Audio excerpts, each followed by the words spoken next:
Сайн байцгаана нөхдүүд.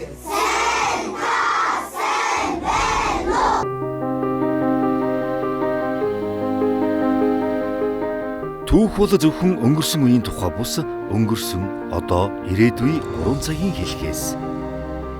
Харин өнөөдөр хурдцтай хувьсан өөрчлөгдөж байгаа технологийн эрен үед түүхийн боловсролыг олгох арга зам өөрчлөгдсөөр байна. Монгол улсын төр ёсны түүх нь өнгөрсөн одоо ирээдүйн гол толгой шинжлэх ухаан юм а.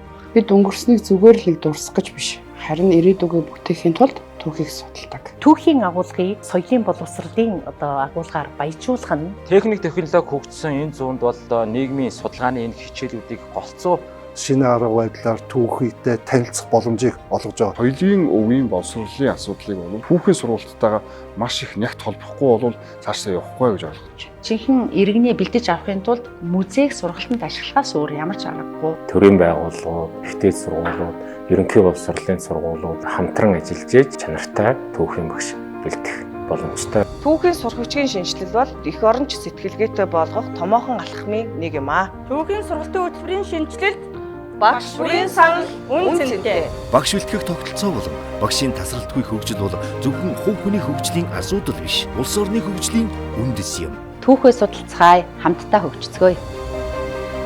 Монгол улсын ерөнхийлөгч Ухнагийн хөрөл сүхийн ивэл дор түүхийн багш нарын улсын анх дугаар зөвлөгөө.